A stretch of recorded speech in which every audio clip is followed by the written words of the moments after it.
अस्सलामुअलैकुम dear students, welcome to our YouTube channel nursing with Sadaf Ikram. तो आज हम डिस्कस करेंगे psychology, developmental psychology unit number 1, जिसमें हम इंट्रोडक्शन देखेंगे साइकोलॉजी क्या होती है।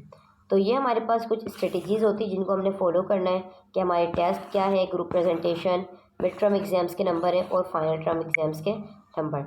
तो हमारा टॉपिक स्टार्ट होता है हमारे ऑब्जेक्टिव्स से। At the end of this unit, learners will be able to define psychology, identify different perspectives in psychology, identify various fields of psychology, demonstrate understanding and its practical applications of nursing. What does it mean? What is the meaning of this word? Psychology. Psychology सुनते ही दिमाग में आपके पास क्या click होता है? नफ्सियात। ठीक है, psychology क्या है? एक साइंस है, science of the mind and behaviour. आपके दिमाग की साइंस है, आपके बिहेवियर की साइंस है। द वर्ड साइकोलॉजी, साइकोलॉजी दो वर्ड से मिलके बना है, एक होता है साइक, एक होता है लॉजी। साइक जो है वो ग्रीक वर्ड है, ये आपने एमसीक्यूज के हवाले से पॉइंट आउट करना है। ग्रीक वर्ड है, इसका मतलब होता है ब्रीथ, स्पिरिट, सोल। ब्रीथ सांस लेना, सोल सुकून मिलना, ठीक है, या स्पिरिट रूहानियत मिलना। Greek word लॉजिया meaning the study of something, किसी चीज़ के बारे में स्टडी करना, उसको हम लॉजिया या लॉजी कहते हैं। अब बात यहाँ पर ये कि साइकोलॉजी क्या है, साइकोलॉजी नफ्सियात के मुताबिक क्या कहती है, हम इसको स्टडी क्यों करते हैं, इसका नर्सिंग में क्या रोल है। तो पेशेंट की साइकोलॉजी को समझना, उसको उसी तरह से एंटरटेन करना, ये हमारा एक फ़न होता है जो कि हमारे पास है और हर एक नर्स के पास होना चाहिए। तो हम स्टार्ट करते हैं, कुछ मेजर पर्सपेक्टिव होते हैं साइकोलॉजी के। सबसे पहले हम देखते हैं बायोलॉजिकल। बायोलॉजिकल पर्सपेक्टिव क्या होता है? ये एक मेजर पर्सपेक्टिव है, किस तरह बायोलॉजिकली इफ़ेक्ट करती है हमारी नफ्सियात पर। Cause of behaviour is your brain. आपका ब्रेन सबसे ज़्यादा कॉज बनता है आपके बिहेवियर पे, ठीक है। To change behaviour you have to change the way the brain function. अपने बिहेवियर को चेंज करने के लिए आपको अपने ब्रेन फंक्शन चेंज करने होंगे। जैसे कि अगर आपके ब्रेन, यानी कि आपको गुस्सा है तो आप एक्ट किस तरह करेंगे? एंग्री बिहेव करेंगे, ठीक है। अगर आपके माइंड में कोई नेगेटिविटी है तो आप नेगेटिविटी ही की तरह बात करेंगे। अगर कोई शख्स आपसे बात कर रहा है और उसके खिलाफ आपके दिमाग में, आपके दिल में कोई बुग़्ज़ है, कोई कीना, कोई हसद है, कोई ऐसी चीज़ जो उस शख्स में नहीं है, तो आप उससे इसी टोन में बात करेंगे कि जैसे आपसे उसको नफरत हो या उससे आपसे नफरत हो। तो अब इसके अंदर क्या होता है कि ये कुछ छोटी छोटी चीज़ें होती हैं जो कि हमारी साइकोलॉजी पर इफ़ेक्ट कर रही होती हैं। तो जब हम अपने बिहेवियर को चेंज करते हैं तो लाजमी है उसके लिए हम अपने ब्रेन के जो फंक्शन है उसको चेंज करें। जब तक हम अपने ब्रेन के फंक्शन को चेंज नहीं करेंगे तब तक हमारा बिहेवियर चेंज नहीं होगा। आप नेगेटिविटी रख कर किसी भी पर्सन से खुशदिली से नहीं मिल सकते, ठीक है, या आप पॉजिटिविटी रख कर किसी भी पर्सन नेगेटिवली आप नहीं मिल सकते। हमेशा आपके माइंड में हर किसी के लिए ज़्यादा नहीं, लेकिन आप इस तरीके से मिलें कि पॉजिटिवली हो, नेगेटिवली ना हो, एंग्री बिहेव ना करें, काइंडली बात करें। कुछ ऐसी छोटी छोटी चीज़ें होती हैं जिसमें हमारा फ़न होता है, जिससे हम पेशेंट को ट्रीट कर रहे होते हैं, एंटरटेन कर रहे होते हैं, तो वो हमारे कहलाती है साइकोलॉजी। अच्छा, साइकोलॉजी अब बेसिकली कुछ हमारे पास बिहेवियर में इसको मज़ीद डिटेल में दिया है कि जो बायोलॉजिकल पर्सपेक्टिव होता है ये एक ऐसा वे होता है कि इसके अंदर कुछ साइकोलॉजिकल इश्यूज़ होते हैं। जब हम उसके बारे में पढ़ते हैं, चाहे वो ह्यूमन बिहेवियर पे हो या एनिमल बिहेवियर पे हो, तो उसके अंदर हम क्या करते हैं? बायोलॉजिकल पर्सपेक्टिव को देखते हैं कि साइकोलॉजी का बायोलॉजिकल, यानी कि बायो क्या होती है? लाइफ है, लाइफ पे क्या इफेक्ट पड़ रहा होता है। तो ये क्या, it's one of the major perspective in psychology, एक मेजर पर्सपेक्टिव है। ये आपका एमसीक्यूज है कि biological perspective is the major perspective in psychology and involve, इसके अंदर कुछ चीज़ें होती हैं जैसे कि स्टडिंग द ब्रेन, ब्रेन के बारे में स्टडी करना, इम्यून सिस्टम के बारे में स्टडी करना, नर्वस सिस्टम के बारे में स्टडी करना, जेनेटिक्स के बारे में पढ़ना। हमने फर्स्ट सेमेस्टर में एक टॉपिक पढ़ा था anatomy and physiology of something. कुछ भी हो सकता है, अगर आप किसी चीज़ की एनाटॉमी के बारे में पढ़ रहे हैं, फॉर एग्जांपल अगर हम ब्रेन की बात कर लें, तो आपको पढ़ने के बाद अंदाज़ा हुआ कि आपका ब्रेन किस तरीके से फंक्शन करता है, कौन कौन सी चीज़ें होती हैं, कितने पार्ट्स होते हैं, कब कौन सा पार्ट किस के लिए रिस्पॉन्सिबल होता है, क्या काम करता है, ये आपकी साइकोलॉजी काम करती है। कभी कभी क्या होता है कि हम कोई डिजीज़ पढ़ लेते हैं, ठीक है, हमने अडल्ट हेल्थ नर्सिंग में काफ़ी सारी डिजीज़ को लास्ट सेमेस्टर में स्टडी किया। बहुत सारी डिजीज़ स्टडी करने के बाद हमें ये रियलाइज़ हो चुका है इस लेवल पे आके कि अगर इन केस वही डिजीज़ हमें हो जाती है या हम किसी को देख लेते हैं तो हमारे माइंड में फौरी तौर पर क्लिक होता है कि ये चीज़ हमने देखी थी, इसके साइन एंड सिम्टम ये रिलेट कर रहे हैं, इसके लिए ये टेस्ट करवाना होगा, इसकी डायग्नोज क्या बनेगी, किस तरीके से उसको कॉम्प्लिकेशन से बचाना है, क्या रिस्क फैक्टर होंगे, ये चीज़ें फौरी तौर पे हमारे माइंड में क्लिक करती है। क्यों? क्योंकि वो चीज़ हमने पढ़ ली है। तो हमारी जो साइकोलॉजी है हमें फौरी तौर पे उठा के वहाँ लेके जाती है कि इस चीज़ के बारे में आप स्टडी कर चुके हो, तो वो कहलाता है हमारा बायोलॉजिकल पर्सपेक्टिव। फिर आपको पता चला इम्यून सिस्टम, जो कि आपने माइक्रोबायोलॉजी में पढ़ा। तो इम्यून सिस्टम आपका कैसे एक्ट करता है, कब एक्ट करता है, कहाँ एक्ट करता है, कैसे आपको फॉरेन पार्टिकल से बचाता है, ये तमाम चीज़ें हमने पढ़ी हैं। पढ़ के हमें पता चला कि हमारे लिए वैक्सीनेशन, कौन सी इम्यूनिटी हमें बाय बर्थ मिली थी, कौन सी हमें ड्यूरिंग लाइफ मिलती है, कौन सी अडेप्टिव है, कौन सी जो है इनेट है, ये तमाम चीज़ें हमें पढ़ने के बाद पता चली हैं। नर्वस सिस्टम हम पढ़ चुके हैं एनाटॉमी में, और हम आगे भी अडल्ट हेल्थ नर्सिंग में इसको पढ़ेंगे, इसको देखेंगे कि आपका CNS सेंट्रल नर्वस सिस्टम कैसे इफेक्ट करता है, कैसे नर्व इम्पल्सेस ट्रांसमिट होती है, कैसे आपके ब्रेन को सिग्नल पहुंचता है, और कैसे आपकी बॉडी उसके अकॉर्डिंग वर्क करती है। जेनेटिक्स पैथोफिजियोलॉजी का यूनिट है। जीन्स किस तरह इफेक्ट करता है, मेल फीमेल, हमारे पास 2 जीन्स अवेलेबल हैं, मेल एंड फीमेल, किस तरीके से इफेक्ट करती हैं, क्या फंक्शन होता है, दोनों के डिफरेंट डिफरेंट फंक्शन होते हैं, कैसे रोल प्ले करते हैं, क्या क्या चीज़ें होती हैं, कौन से हार्मोन्स होते हैं, कब रिलीज होते हैं, क्या टाइम पीरियड होता है, और किस हार्मोन का क्या फंक्शन होता है, ये तमाम चीज़ें हम इसमें देखते हैं। फिर हम आ जाते हैं जो दूसरा हमारे पास मेजर पर्सपेक्टिव है जो कि साइकोलॉजी पर इफेक्ट करता है, behaviourism. How does the environment impact the way you behave, यानी कि आपका जो एनवायरनमेंट है वो कैसे आप पे इफेक्ट करता है, जो आप बिहेव करते हो तो आपका एनवायरनमेंट कैसे आप पे बिहेव करता है। फॉर एग्जांपल, अगर किसी के घर में कोई लड़ाई झगड़ा है, ठीक है, और उन्हीं कंडीशन में अगर आप कोई ऐसा काम कर रहे हैं, जैसे अगर आप रेगुलर कॉलेज जा रहे हैं, तो आपका माइंड क्या होता है, डिस्ट्रैक्ट होता है प्रॉपर्ली तौर पे। आप कॉलेज जा रहे हो, आपकी अटेंडेंस लग रही है, लेकिन आपका माइंड फिजिकली मेंटली तौर पे वहाँ पे प्रेजेंट नहीं है, आपका माइंड मेंटली तौर पे डिस्टर्ब है। आपको जो चीज़ समझाई जा रही है, जो लेक्चर दिया जा रहा है, जो प्रेजेंटेशन दी जा रही है, वो आपके सर के ऊपर से जा रही है। क्यों? क्योंकि आप मेंटली प्रिपेयर नहीं हो, आप फिजिकली प्रेजेंट हो वहाँ पे, आप मेंटली प्रेजेंट नहीं हो। सबको नजर आ रहा है you are present in the class, but you are not mentally present, you are just looking like physically human being present in the class. आप एज अ ह्यूमन क्लास में प्रेजेंट हो, आप मेंटली तौर पे वहाँ पे प्रिपेयर नहीं हो, तो आपका एनवायरनमेंट आप पे इम्पैक्ट करता है और उसी के तौर पे आप बिहेव करते हो। क्लियर?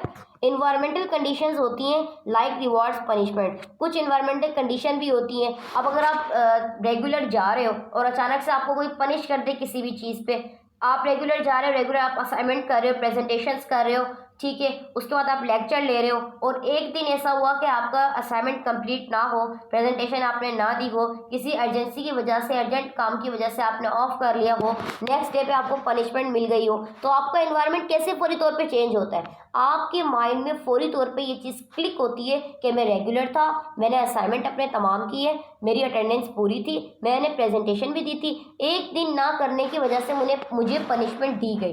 ठीक है, अगर हम रिवॉर्ड्स की बात करें तो कोई ऐसा काम जो आप नहीं सोचते कि ये ऐसा काम हो जाएगा मुझसे या इतने अच्छे तरीके से हो जाएगा, वो आपको रिवॉर्ड मिलता है। रिवॉर्ड आपको ज़िंदगी में छोटे से छोटा और बड़े से बड़ा मिलता है और हर कोई आपको देता है। ठीक है, आपको अपने बड़े बहन भाइयों से रिवॉर्ड मिलता है, पेरेंट्स से मिलता है, दोस्तों से मिलता है, school college university hospital life में मिलता है और ज़िंदगी में मिलता रहता है। हम कहते हैं अगर इस्लामिक पॉइंट ऑफ व्यू से देखें तो नमाज़ पढ़ते हैं, नमाज़ पढ़ने का अपना रिवॉर्ड मिलता है, मेहनत करने का अपना रिवॉर्ड मिलता है, जो कि हमें अल्लाह ताला की तरफ से मिलता है। तो ये एक नेचुरली वे है। अल्लाह ताला क्या कहते हैं कि मेहनत करने वाला मेरा दोस्त है। तो मेहनत आप कर रहे हो, 10 लोगों के बीच में खड़े हो कि आप मेहनत कर रहे हो, ठीक है, अगर आप मेहनत कर रहे हो तो आपको आपकी मेहनत का फल ज़रूर मिलता है। ठीक है, अल्लाह ताला के यहाँ पर एक इंसाफ है कि किसी को कोई भी चीज़ छीन के किसी से नहीं दी जाती, हर किसी को अपनी अपनी मेहनत का फल, अपने अपने नसीब का रिस्क लाजमी मिलता है। तो ये हमारे पास कुछ एनवायरमेंटल कंडीशन होती हैं जिसका इम्पैक्ट हमारी फिजियोलॉजिकल, मेंटली और साइकोलॉजिकल, सोशल पर भी इफेक्ट कर रहा होता है। आगे हम इसको मज़ीद डिटेल में देखेंगे कि ये सोशली कैसे इफेक्ट करता है। कग्निटिव जहाँ पे वर्ड आ जाए, फौरी तौर पे आपके माइंड में क्लिक होना चाहिए कि हम थिंकिंग प्रोसेस की बात कर रहे हैं, क्योंकि हमने F1 में पढ़ा था, कुछ हमारे पास ब्लूम्स एंड टेक्निक्स थी जो कि 1956 में हुई थी। ठीक है, तो ब्लूम्स टेक्निक्स में हमारे पास एक टेक्निक थी जिसका नाम था कॉग्निटिव। कॉग्निटिव का मतलब होता है थिंकिंग, सोचने की सलाहियत बेस्ड ऑन मेंटल प्रोसेस। सोचने की सलाहियत जो होती है आपके मेंटल प्रोसेस पे एक्ट करती है, जैसे कि स्पीकिंग और थिंकिंग। फॉर एग्जाम्पल ये होता है कि कुछ पर्सन ऐसे होते हैं जो सोच रहे होते हैं वही बोल रहे होते हैं। ठीक है, जो उन्होंने सोचा वही उन्होंने बोला और वही उन्होंने किया। और कुछ लोग ऐसे होते हैं जो सोचते कुछ है, बोलते कुछ है, करते कुछ है। उनकी साइकोलॉजी डिफरेंट होती है। ठीक है, और जो जो सोचते हैं वही बोलते हैं और वही करते हैं, उनकी साइकोलॉजी क्या होती है, डिफरेंट होती है। आपको कोई प्रेजेंटेशन दी जा रही है, आपको पैथो की प्रेजेंटेशन दी गई है, 2 दिन का आपके पास टाइम है, 2 दिन आपने प्रेजेंटेशन ही पढ़नी है। ठीक है, आपने प्रेजेंटेशन पढ़ी, ये मैं आपको डिफरेंट बता रही हूँ स्टूडेंट्स के। 2 दिन आपने पैथो की प्रेजेंटेशन को पढ़ी, थर्ड डे आपका क्या था, डिलीवर होनी थी आपकी प्रेजेंटेशन। थर्ड डे आप जाके पैथो की डिलीवर करेंगे। ठीक है, पैथो की जगह आप एचएन, फार्मा, एथिक्स, इंग्लिश या साइकोलॉजी आप नहीं कर सकते। क्लियर। और कुछ स्टूडेंट्स ऐसे होते हैं जिनको कहा जाए कि आपकी 2 दिन के बाद प्रेजेंटेशन है, वो 2 दिन तो वो उस प्रेजेंटेशन को नहीं देखेंगे। Third day before 1 hour of presentation, 1 घंटे पहले प्रेजेंटेशन से उसको देखेंगे और उसी के बारे में पढ़ लेंगे। लेकिन आप ये देखो कि अगर एक शख्स पिछले 2 दिन से उस चीज़ को पढ़ रहा है, उसकी मेहनत और उसकी जो डिलीवरी होगी स्पीच की वो क्या होगी, और वो शख्स जिसने 1 घंटे पहले पढ़ा वो चीज़ों को किस तरीके से हैंडल अप करेगा। तो हमारे पास कुछ ऐसे स्टूडेंट्स भी होते हैं जो कि समटाइम टॉपर्स भी होते हैं, उनको रिवॉर्ड्स भी डिफरेंट मिलते हैं।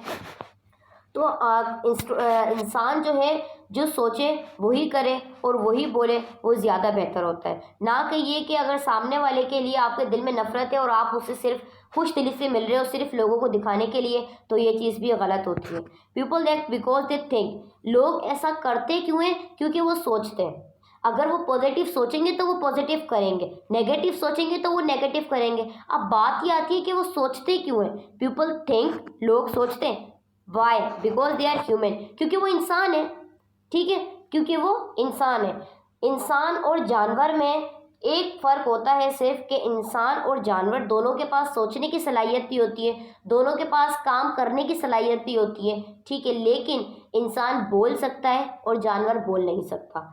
अगर हम बात करें कि आपके पास कोई भी ऐसा पालतू जानवर है जो कि आपके साथ रहता हो, आप उसको कोई ऐसी जगह पे ले जाएं जहाँ जाके वो इरिटेट खुद को महसूस करे, तो सेम यही प्रॉब्लम इंसान के साथ है कि जब वो नई जगह पे जाता है तो वहाँ पे उसको शफल होने में, एडजस्ट होने में टाइम लगता है, इरिटेशन होती है। हम क्लास में बैठे होते हैं, हमें पता है रोज़ाना बेस पे क्या होता है, टीचर आएगा लेक्चर देके चला जाएगा। जिस दिन आपकी प्रेजेंटेशन होती है उस दिन आपको एक अलग से कन्फ्यूजन होती है कि आज मेरी प्रेजेंटेशन है, आज मैंने ऑडियंस को डिलीवर करना है, आज मैंने ऑडिटोरियम में जाके सबको देखना है और कैसे मैंने डिलीवर करना है, कैसे मैंने पढ़ना है, कैसे पढ़ाना है, कैसे समझना है, कैसे समझाना है, ये आपका डिफरेंस होता है। तो ये चीज़ आप सोचते क्यों हैं, क्योंकि आप इंसान हैं। अल्लाह ताला ने इंसान को अशरफुल मखलूक़ात पैदा की है। ठीक है, ये लक़ब आपको मिला है, तो लक़ब मिलने का मकसद ये है कि तमाम चीज़ें आपके पास मौजूद हैं।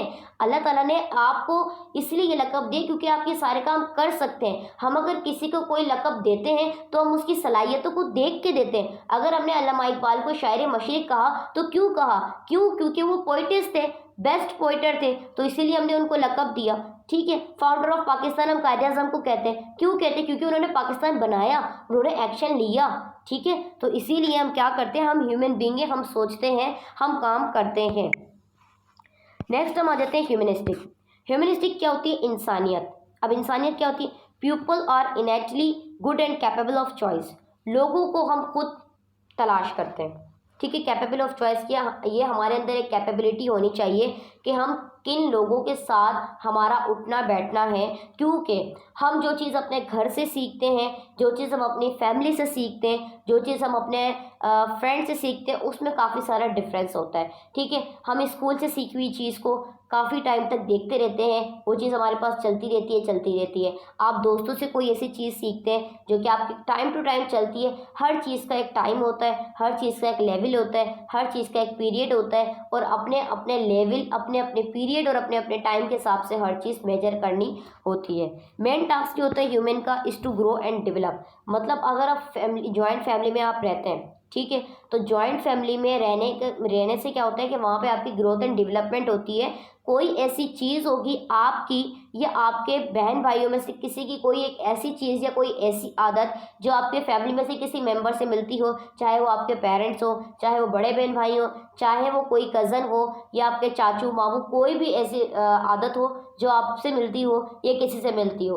तो दोस्तों में क्या होता है कि जब हम देखते हैं तो अपने ग्रुप की अगर बात करें तो ग्रुप वाइजली ये होता है कि आप जब बैठते हैं बात करते हैं, कोई ऐसी आदत जो आपके दोस्त से मिलती हो, वाइब्स का मैच होना, ठीक है। समटाइम स्टेटस लग रहे होते हैं, वाइब्स मैच, सेम वाइब। तो ये तरीका क्या है, ये एक इंसानियत होती है और ये हमारे अंदर एक कैपेबिलिटी होती है कि हम किस तरह के लोगों को हम चॉइस जो है हम कर रहे होते हैं। फॉर एग्जाम्पल, अगर आपकी फैमिली में कोई ऐसा पर्सन नहीं है जो कि सिगरेट स्मोकर हो, ठीक है, जो कि फजूल किस्म का नशा वगैरह करता हो, अगर आप फॉर एग्जांपल किसी ऐसे दोस्त के साथ उठना बैठना करते हैं, ठीक है, जो कि सिगरेट स्मोकर हो, तो आपका इम्पैक्ट उस पर क्या पड़ेगा। आपको फैमिली की तरफ से वो चीज़ नहीं मिली, आपको नहीं पता कि सिगरेट क्या होती है, आपको नहीं पता कि नशा क्या होता है, बट वो चीज़ आपने कहाँ देखी, जब आप घर से बाहर निकले, आपने लोगों को देखा, आप उनके साथ बैठे, बात की, दोस्त बनाया, तब आपको पता चला कि ये भी कोई चीज़ है जो कि यूज़ होती है,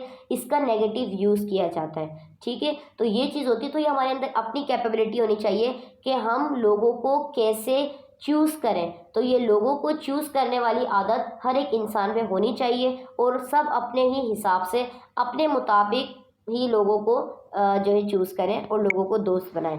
साइकोडायनेमिक की अगर हम बात करें, behaviour is result of unconscious dynamics, inner forces, not based on observation. इसमें इंसान अनकॉन्शियस होता है। ये एक ऐसी कंडीशन होती है साइकोडायनेमिक कि आपका बिहेवियर इसके अंदर अनकॉन्शियस होता है, इसके अंदर आपके ऑब्जर्वेशन पे फोकस नहीं किया जाता, आपको नहीं पता होता कि क्या हो रहा है, क्या नहीं हो रहा, क्या करना है, क्या नहीं करना, आप सिर्फ और सिर्फ अनकॉन्शियस होते हैं। अब देखते हैं कि what does the term psychodynamic means. इस टर्म का मतलब क्या है, इसमें से एमसीक्यूज आपका लाजमी आएगा। The essence of psychodynamic approach is to explain behaviour in terms of it dynamics. Example, the force that arrive the approach, in this case it is the physiological forces. एक इसेंस होती है psychodynamic approach होती है, उसमें हमें ये बताता है कि बिहेवियर क्या है, डायनेमिक्स क्या है, पेशेंट का डायनेमिक्स क्या है, पेशेंट का आपके साथ बिहेवियर क्या है। फॉर एग्जाम्पल यहाँ दिए कि the forces that drive the approach. अगर हम किसी चीज़ को फोर्स लगाएं कि हमने वहाँ पे पहुँचना है, सुबह 7 बजे हमने ड्यूटी जाना है, इन दिस केस, इस केस में क्या है, ये आपका फिजियोलॉजिकल फोर्स कहलाएगा, क्योंकि आप मेंटली तौर पे, फिजिकली तौर पे प्रिपेयर होके जाओगे 7 बजे, सारे काम छोड़ के आप वहाँ पे 7 बजे, आपका जो ज़रूरी काम है, आपकी ड्यूटी है, आपका कॉलेज है, यूनिवर्सिटी है या कुछ भी XYZ, तो आपने वहाँ पे पहुँचना है, अराइव करना है। तो ये आपका कहलाता है psychological forces. The best known example of this approach is Freud's psychoanalytic theory of personality, also known as personality developmental theory. इसकी एक बेहतरीन एग्जाम्पल इस अप्रोच के लिए फ्रूट साइकोएनालिटिक एक साइंटिस्ट हैं, उन्होंने इस पर्सनैलिटी को बताया, इसको हम पर्सनैलिटी डेवलपमेंट थ्योरी भी कहते हैं।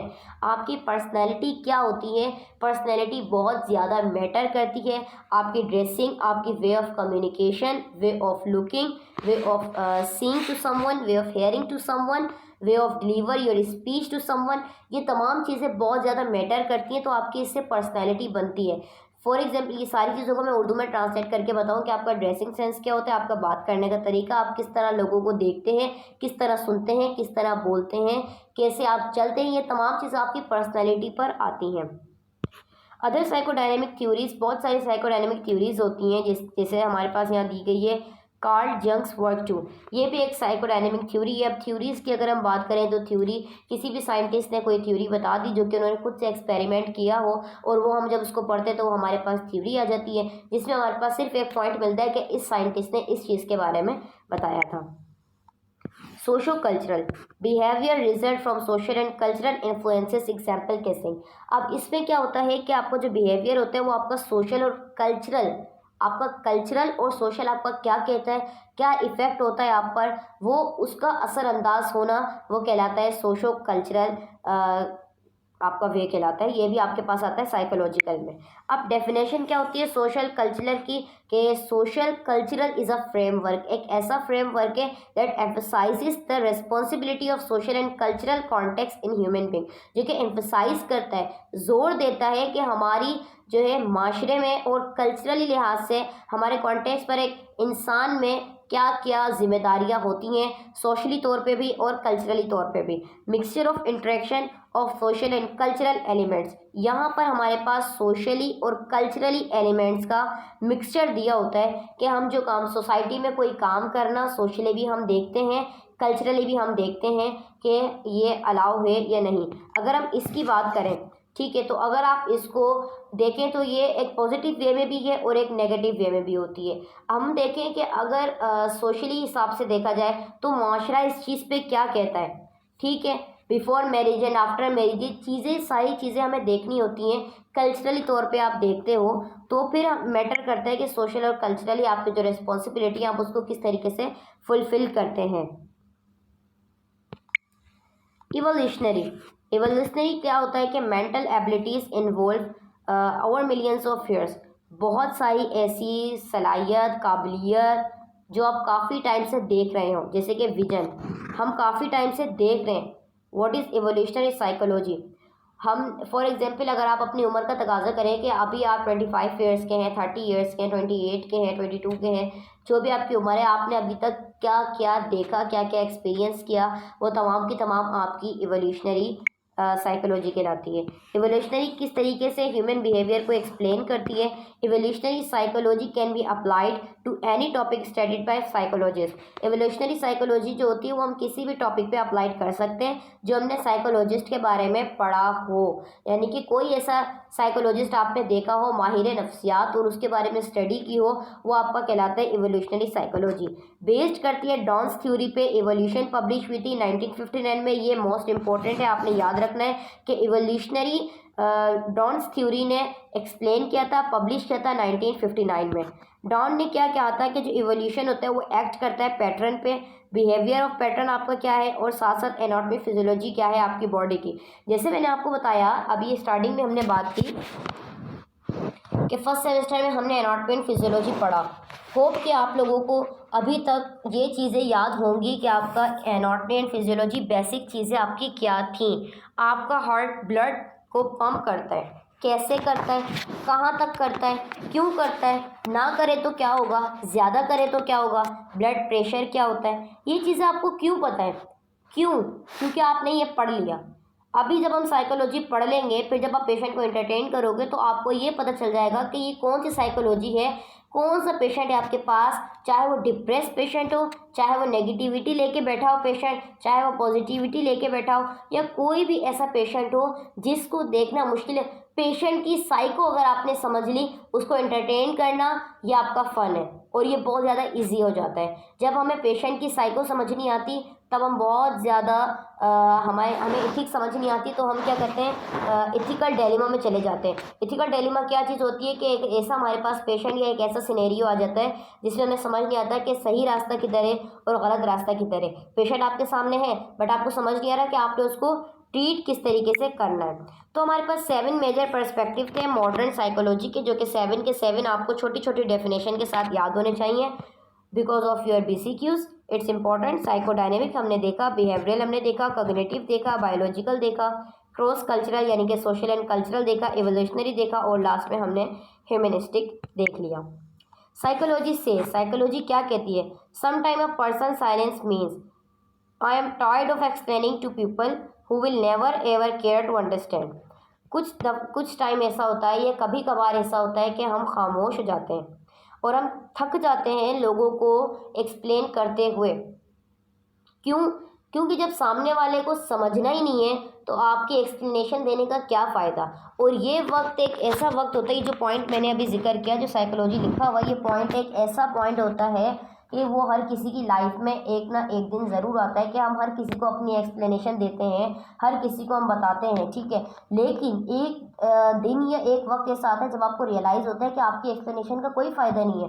जब सामने वाले को आपकी बात का कोई असर नहीं हो रहा, इफेक्ट नहीं हो रहा, वो अंडरस्टैंड ही नहीं कर रहा कि आप कहना क्या चाह रहे हो, कहना क्या चाहते हो, तो आपकी सफाई देने का क्या फ़ायदा। तो ये हमारी एक साइकोलॉजी होती है, हमें समझ आ जाती है जब हम एक पर्सन के साथ रहते हैं, बात करते हैं, आपकी बॉन्डिंग अच्छी हो जाती है। कुछ टाइम के बाद क्या होता है, अगर वो आपको इग्नोर करे, वो आपकी बात ही ना माने, आपको अंडरस्टैंड ही ना करे, आपकी साइको फौरन आपके माइंड में क्लिक करती है कि आप उसको अपनी एक्सप्लेनेशन दे रहे हो, that you are not wrong, आप गलत नहीं हो, बट वो आपको गलत समझ रहा है, ये समझ रही है। कोई भी हो, मेल हो या फीमेल हो, आपको अगर गलत समझ रहा है तो इट मीन्स कि आपको एक्सप्लेनेशन मजीद नहीं देनी चाहिए। क्यों? क्योंकि आपको लगता है कि आप राइट हो। आप सिर्फ हमेशा अपने आप को राइट समझो और राइट रखो। जब आपने ये देखा कि मैं सही हूँ, मैं सीधे रास्ते पे हूँ, ठीक है, मैंने किसी का गलत नहीं किया, तो आपको रिवॉर्ड अल्लाह ताला की तरफ से मिलता है, नेचुरली बात है। आपको लोगों से ये चीज़ें नहीं रखनी चाहिए। साइकोलॉजी ये भी बताती है कि डोंट होप फॉर पीपल, लोगों से हमें उम्मीदें नहीं रखनी चाहिए, ठीक है। उम्मीद रखनी है तो सिर्फ अल्लाह ताला से रखें, ये एक नेचुरली रिवॉर्ड है जो आपको मिलता है, आज नहीं तो कल, कल नहीं तो परसों। लोगों को आप इंतज़ार करते रहें, आप उनको समझाते रहें, उनको समझ में नहीं आएगी। और एक नेचुरली अगर आप वही बात अगर आप छोड़ें, आप अपनी प्रे करें अकॉर्डिंग टू योर रिलीजन, आप अपनी प्रे करें, आप नमाज़ पढ़ें, चर्च आएँ, ठीक है, वहाँ जाकर आप अपनी इबादत करें, आपको दिल को एक अलग से सुकून मिलता है, रूहानियत मिलती है। तो हमारी साइकोलॉजी हमारे इस्लाम से ज़्यादा रिलेट करती है। अगर हम इसको देखें, समझें, पढ़ें तो और उसी की तरह एक्ट भी करें कि हमारा इस्लाम कहता क्या है, तो हमें साइकोलॉजी समझना बहुत ज़्यादा आसान हो जाएगा। फिर कुछ हमारे पास डिफरेंट फील्ड्स होती हैं साइकोलॉजी के, जैसे कि क्लिनिकल साइकोलॉजी, जिसमें कॉग्निटिव साइकोलॉजी में आ जाता है, developmental psychology, evolutionary psychology, forensic psychology, health psychology, neuro psychology, occupational psychology and social psychology. Different fields जो होती हैं साइकोलॉजी की, तो क्लिनिकल साइकोलॉजी हम देख लेते हैं। Clinical psychology integrate science, theory and practice in order to understand, predict and relieve maladjustment, disability and discomfort. Psychology और क्लिनिकल साइकोलॉजी होती है, इंटीग्रेट करती है कि साइंस क्या कहती है, थ्योरी क्या कहती है, इस पर हम प्रैक्टिस करते हैं, अंडरस्टैंड करते हैं पेशेंट को, प्रिडिक्ट करते हैं, रिलीव करते हैं। पेशेंट को पेन हो रहा है, पेन रिलीव करवाना भी एक साइकोलॉजी है, ठीक है। पेशेंट को पेन हो रहा है, पेन स्केल क्या है आपको समझ आ गया, क्या माइल्ड है, मॉडरेट है, सीवियर है, उसको रिलीव करवाना वो भी आपका काम है। आप पैलेटिव थेरेपी उसको दे रहे हो। पैलेटिव थेरेपी क्या चीज़ होती है, साइन एंड सिम्टम को कम करना। तो जब साइन एंड सिम्टम को आप कम करें तो पेन तो ऑटोमेटिकली कम हो जाएगा। तो ये भी एक टेक्निक होती है, ये भी आपकी साइकोलॉजी होती है। माल एडजस्टमेंट, माल न्यूट्रिशन का पेशेंट आ गया, कैसे उसको कहना है कि आप अपनी डाइट को प्रॉपर रखो, कैसे आप उसको समझाओगे कि उसने क्या डाइट लेनी है, कैसे लेनी है, कब लेनी है, कौन से वे में लेनी है, ठीक है। कोई डिसेबिलिटी है, डिस्कम्फर्ट है पेशेंट। अब डिसेबिलिटी क्या होती है, कोई माजूर पेशेंट अगर आपके पास आ जाता है तो क्या आप उसको कमेंट करोगे कि आप माजूर हो? ये गलत है। हमारा इस्लाम और हमारी फील्ड इस चीज़ की हमें इजाज़त नहीं देता कि हम किसी भी डिसेबल पेशेंट को डिसअपॉइंट करें। हमेशा हमने उनको काइंडली वे में बात करनी है, उनको बताना है, समझाना है। ये डिसेबिलिटी और एबिलिटी ये देने वाली ज़ात अल्लाह ताला की है, ठीक है।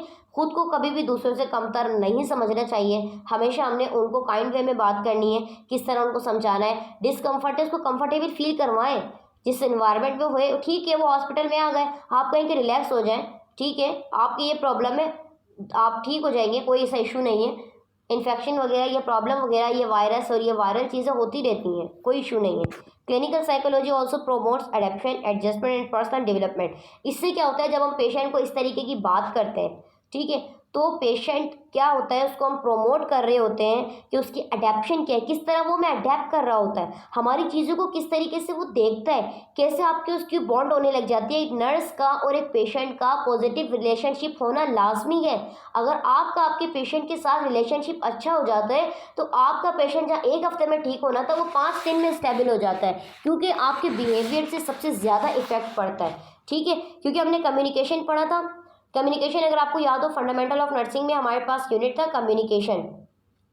उसमें हमारे पास कुछ चीज़ें थी, वर्बल एंड नॉन वर्बल चीज़ें हमें बताई गई थी। आप अपने पेशेंट से वर्बली बात करें, आप अपने पेशेंट से नॉन वर्बली बात करें, आप अपने पेशेंट से रिटन फॉर्म में बात करें, आप उसको इमेज दिखा के बात करें, स्क्रीन पे बात करें। आपके बात करने का वे ऐसा होना चाहिए कि पेशेंट को सुकून मिले, वो आपकी चीज़ों को अडेप्ट करे। इससे उसकी पर्सनल डेवलपमेंट इंक्रीज होती है, क्योंकि कुछ पेशेंट ऐसे होते हैं जिनका इम्यून सिस्टम बिल्कुल डाउन होता है, कि जिनको फीवर भी हो जाते हैं, वो बिल्कुल ही लॉस हो जाते हैं कि अब जी कुछ नहीं होना, अब बस ख़त्म तो ख़त्म। और कुछ का इम्यून पावर इतना होता है कि वो फीवर में भी ऐसा लगता है कि पेशेंट को कुछ भी नहीं है।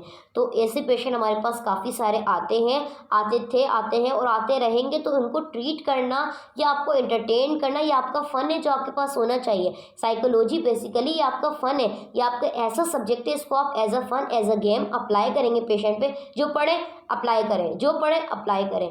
अप्लाई करने से चीज़ों को ज़्यादा आप जो है वो रिलेट कर करके इस्तेमाल करेंगे, वो चीज़ें आपके माइंड में फौरी क्लिक होती चली जाएंगी। जब आप साइकोलॉजी पढ़ लेंगे ना, जब आप ये लेक्चर सुन लेंगे, आपके पास कोई ऐसा पेशेंट आता है जिसका जिक्र मैंने वीडियो के बीच में कोई किया हो, तो आपको फौरी तौर पे मेरी ये बात क्लिक होगी कि ये लेक्चर में मैंने देखा था, तो मेरे पेशेंट से किस तरह बात करनी है। ठीक है, तो वो आपकी साइकोलॉजी क्लिक हो जाती है। Clinical psychologists concentrate on the intellectual, emotional, biological, and psychological, social, and behavioral aspect of human performance through the person's life across varying cultural and socio-economic level. Clinical psychologist जो होता है वो concentrate करता है कि इंटेलेक्चुअली, अब जैसे for example आप डॉक्टर के पास जाते हैं, आपने कोई उसको अपनी कोई प्रॉब्लम बताई, हाइपर टेंशन का पेशेंट अगर डॉक्टर के पास गया, उसने सबसे पहले सवाल करना है कोई टेंशन है, घर में किसी को मसला है, ठीक है, आपको कोई प्रॉब्लम है, घर में किसी को हाइपरटेंशन की प्रॉब्लम है। ये तमाम चीज़ें होती हैं जो रिलेट कर रही होती हैं। इमोशनली आपको कोई प्रॉब्लम, बायोलॉजिकल सपोर्ट देंगे, साइकोलॉजिकल सपोर्ट देंगे, सोशली हम उसको सपोर्ट करेंगे, बिहेवियर हमारा अच्छा होना चाहिए। ये ह्यूमन परफॉर्मेंस से रिलेट करती हैं और ये ओवरऑल लाइफ स्पैन में हम देख रहे होते हैं, तो ये वेरी करती है आपके सोशो इकोनॉमिक लेवल से। क्लिनिकल साइकोलॉजी क्या होती है? कॉग्निटिव साइकोलॉजी इन्वेस्टिगेट करती है इंटरनल मेंटल प्रोसेस को, such as problem solving, memory, learning and language, how people think, perceive, communicate, remember and learn. Clinical psychology में आपके पास एक कॉग्निटिव साइकोलॉजी आ जाती है, यानी कि सोचने की सलाहियत। इसमें आप क्या इन्वेस्टिगेट करते हो? इंटरनली हम इसमें मेंटल प्रोसेस को देखते हैं, अपने भी और लोगों के भी।